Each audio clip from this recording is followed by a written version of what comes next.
Hello students, welcome to the lecture on online pricing strategies, and after the lecture we will be able to learn the following objectives. Explain the concept of internet-based or digital marketing, understand the optimal pricing under symmetric information, describe the effective online pricing strategies, explain the product pricing model. 5. Discuss the pricing advantages, disadvantages to customers.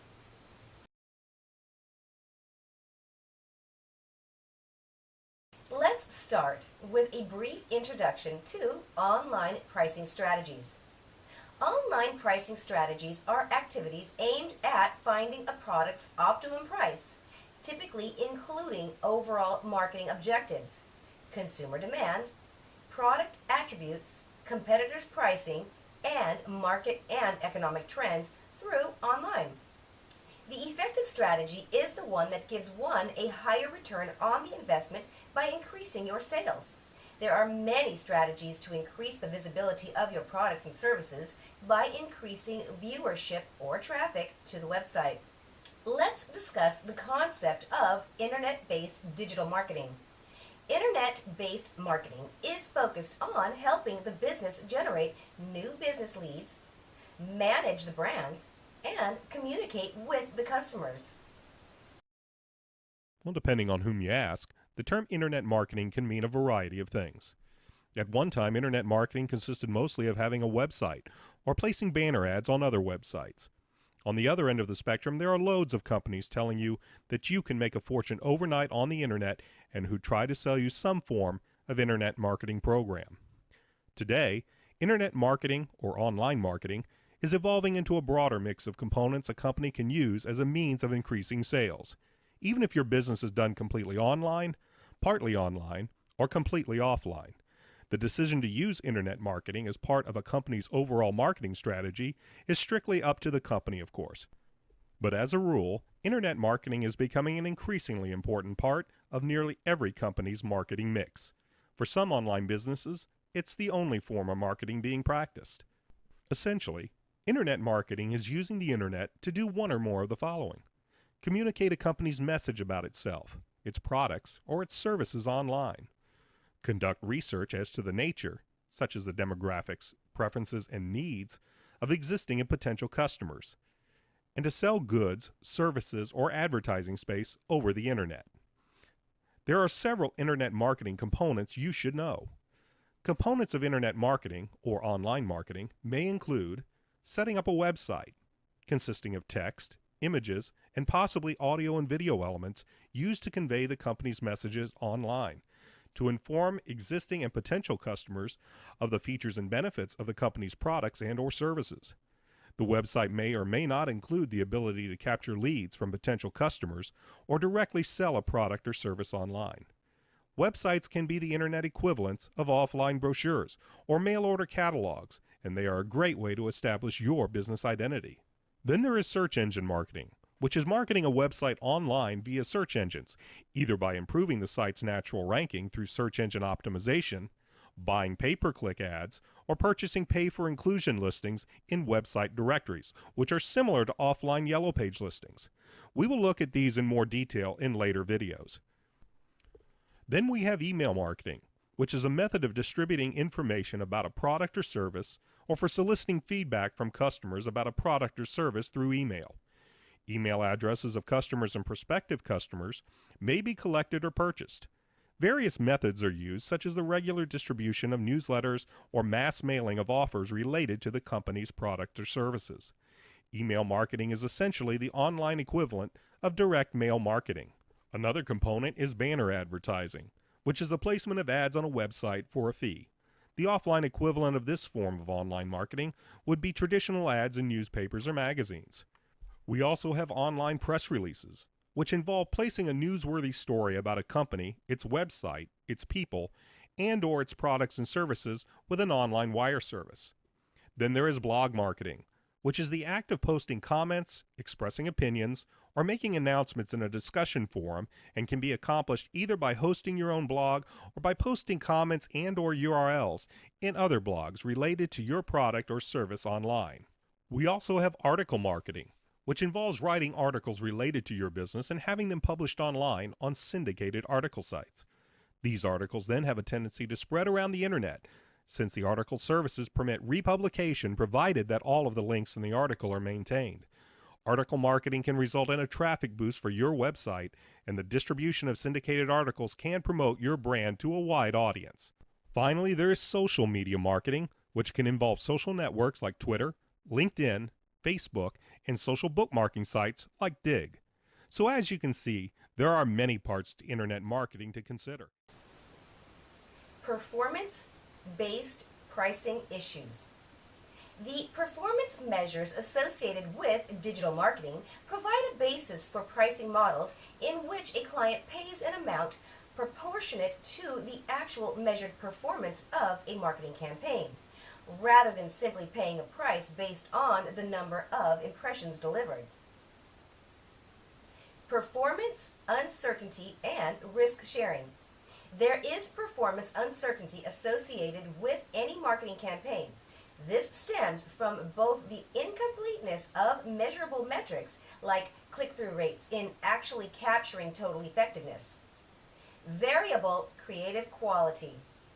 The quality of creative is under the control of the client or their advertising firm, who designs it based on their knowledge of what actually comprises high-quality marketing content for their products.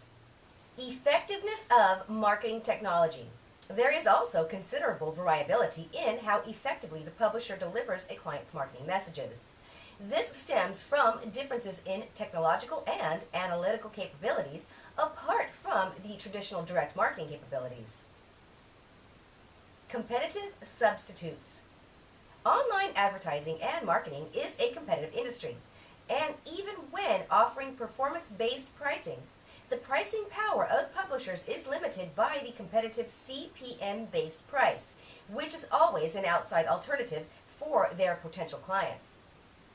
Optimal price is the profit maximizing price. It can be determined through various methods, but generally it is the demand price for the full capacity output of any given product. Benefit, cost, and value creation. Customers do not come to shop at an online store because it uses the latest technology or has stunning video and graphics. They come hoping the store offers solutions to their problems and needs. They are looking for value as they see it. Value chains create value. Creating customer value is frequently illustrated as a value chain, a series of steps that change raw inputs into finished goods and services. A company creates value for its customers by adding unique features, benefits, services, etc. at each step in this process. The changing online value chain. Online value chain is based on information. When moving online, the value chain changes from a linear flow of physical goods and services to multi-directional information flow. At each step in the production process, information is collected, analyzed, and distributed to others. Creating customer value. There are several ways to create value for your customers which work particularly well online. Releasing trapped value. It delivers increased efficiency and creating more efficient markets where people can find goods and services easier and at better prices has been done many times online. New to the world value. Combinations of different value creators can produce some of the most powerful ways to create new value. The online world is a flexible place where companies can try new offerings and quickly see what works best. Finding places to create value. Where does one go to find places to create value? An excellent place is activities which are ready for a change from current practices such as no one else is doing this, unique experience for each visitor, special prices, packaging, delivery, use innovations from another business sector, help frustrated consumers complete a process. Did you know the term digital marketing was first used in the 1990s?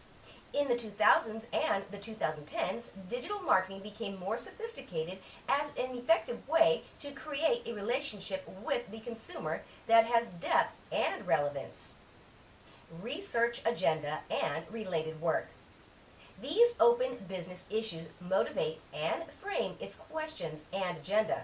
Specifically, one analyzes optimal performance-based pricing for digital marketing. Let's now take a look at the effective online pricing strategies. 5 unusual and effective ways to price products on the e-commerce site. 1. Pay what you want. PWYW. The Pay What You Want strategy, PWYW, has been around for a while, but has not been used heavily in the online retail space. A well-publicized offline success is Panera Bread Restaurants, which has used this pricing strategy in a few of its restaurants. 2. Free giveaway. Several software companies are using free pricing successfully, where the software is given away for free and customer is charged either for support or for premium features. 3. Naming price. This is a variation of the PWYW model, where the price has to exceed a threshold to get the product. This threshold price is not shown to the shoppers to allow them to name their own price. This model has been successfully used in the travel industry by Priceline, among others, where availability of airlines, hotels, and travel dates is based on the named price. 4. Flat pricing. Flat pricing is a strategy where a limited number of prices are used for all product offerings, such as in dollar stores, where every product is priced at $1. 5. Personalized pricing. This is a relatively new strategy where specialized yield management algorithms are used to personalize the price offered to each visitor. With the rise of big data, most of the personalized pricing is done in real time by analyzing a variety of factors. Common yet critical online mistake number 1. Your email address ends in @Gmail, Yahoo, or Hotmail.com. If you want to be taken seriously as a business owner, this is non-negotiable. Get yourself an email address that's in line with your website address. For example, mine is hello@alexbeaton.com. It's not alexbeaton@gmail.com. How unprofessional would that be? If you're wondering how to do this, my advice would be to ask your domain provider. And once you have your address set up, see if they can help point you in the right direction to hook it up with Google Apps for your business. That's what I did for mine, and it worked like a charm. Common yet critical online mistake number 2. Your Facebook page description does not have a link to your website. What do I mean by that? Well, when I visit your Facebook page, I want to be able to visit your website with one click. I don't want to have to go through your about to have to search for it. I want it to come straight up at the top, right underneath your profile picture, so that I can click it quickly and easily.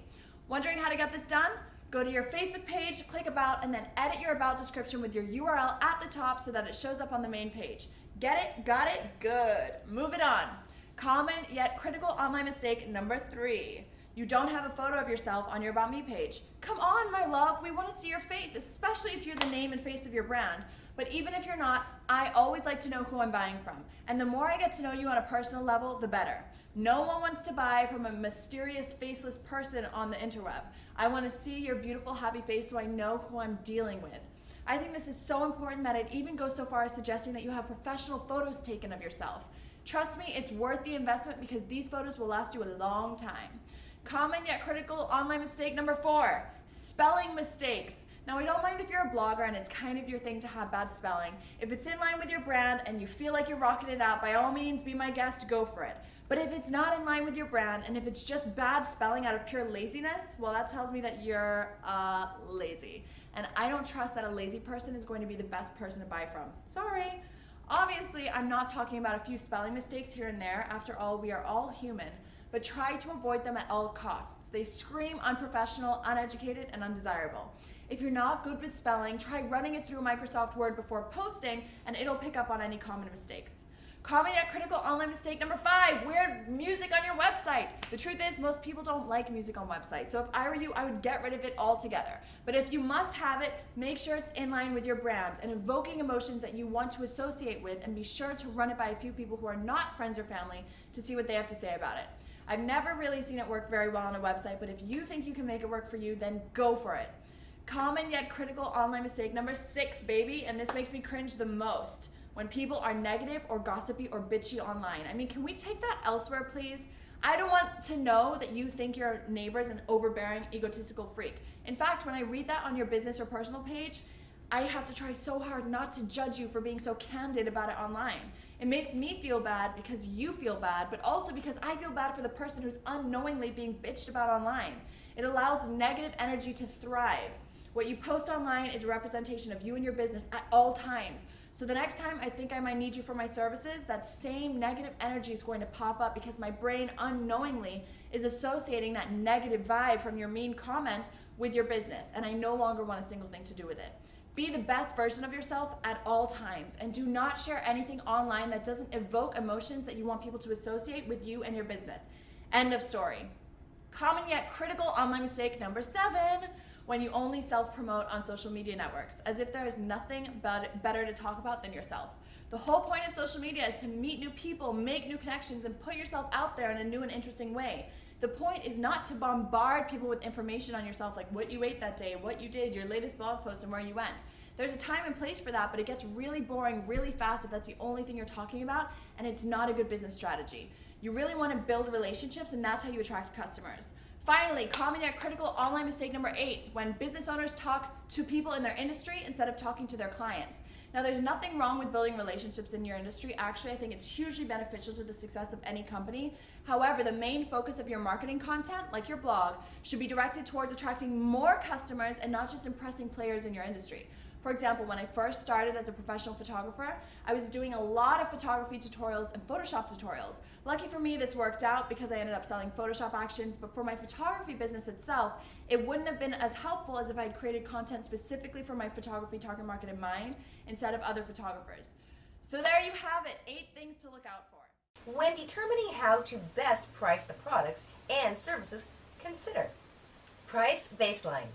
The pricing model sets the framework in which the final product price is calculated. Think of the pricing model as an equation. The current positioning of the products and services.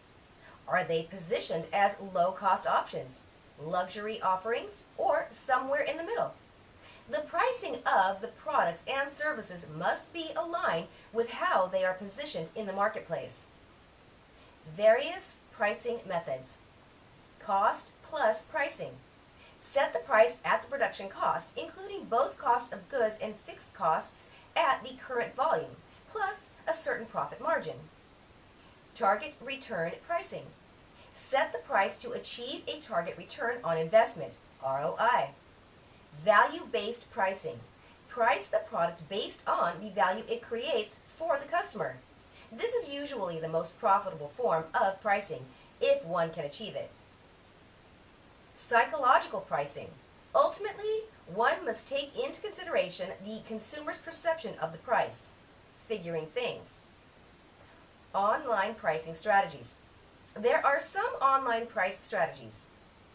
1. Know the margins. The reality of online retail pricing is that the lowest price does not always win. In fact, pricing battles usually end with one pricing the products too low. Even with enough customers, one still may not make a profit. 2.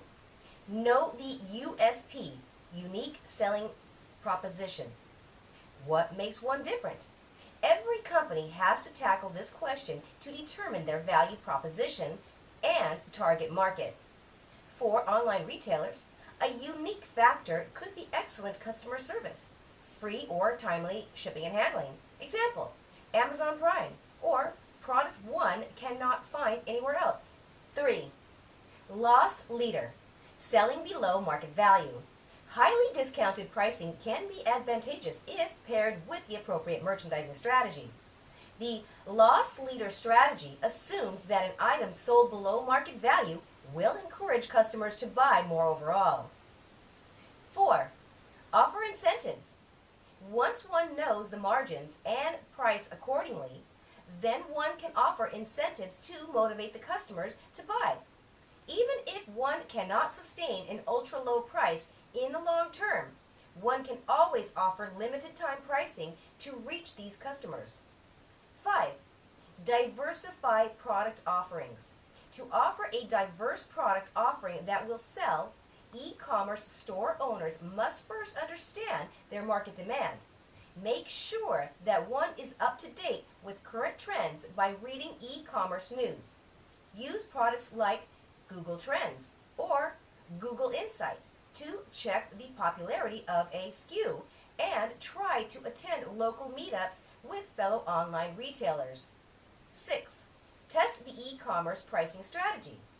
As with many things in the e-commerce, one size does not fit all, so it is important to measure and test the success of changes one makes to the online store's pricing strategy. Industry standard and life cycle pricing. Pricing according to a mix of cost of producing the product and industry standard is easy, but lacks competitive strategy. The price should be used in conjunction with the other elements of the marketing mix. If a product is supposed to be high-end, it should be priced accordingly. Management pricing. Some managers assume that consumers who wish to purchase a product would pay whatever the product is priced. Under this line of thought, many managers price the product at what they think it should cost, not what the consumer thinks it should cost. Pricing according to demand. Price strategy may also be tied to the economic law of supply and demand. The law of supply and demand states that prices should rise as demand for the product rises. The rise in price leads to a rise in profits, which allows the company to produce more products. Fixed pricing.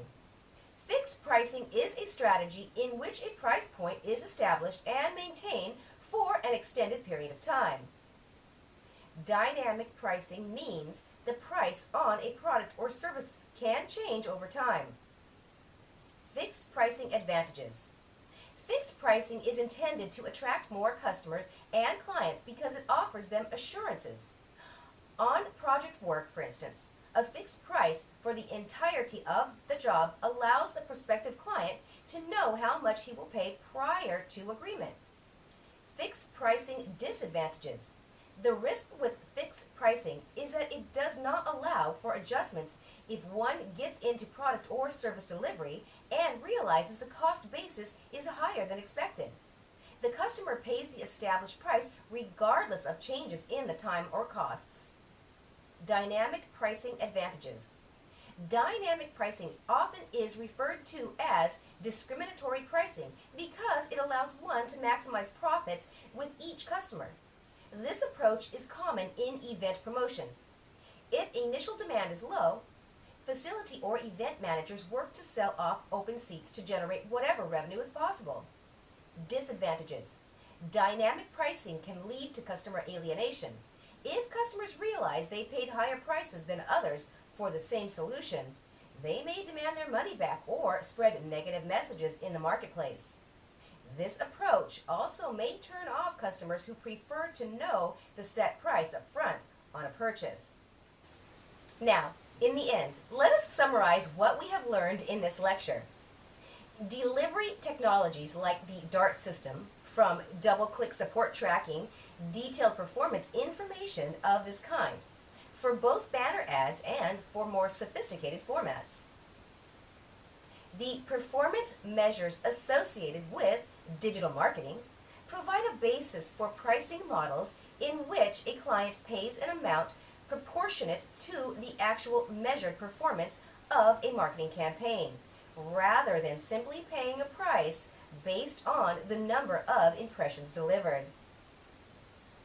A critical determinant of the performance of a digital marketing campaign is the quality and effectiveness of the creative or the actual text, images, sound, and message delivered to the audience. Online advertising and marketing is a competitive industry, and even when offering performance-based pricing, the pricing power of publishers is limited by the competitive CPM-based price, which is always an outside alternative for their potential clients. Optimal price is the profit-maximizing price. It can be determined through various methods, but generally it is the demand price for the full capacity output of any given product.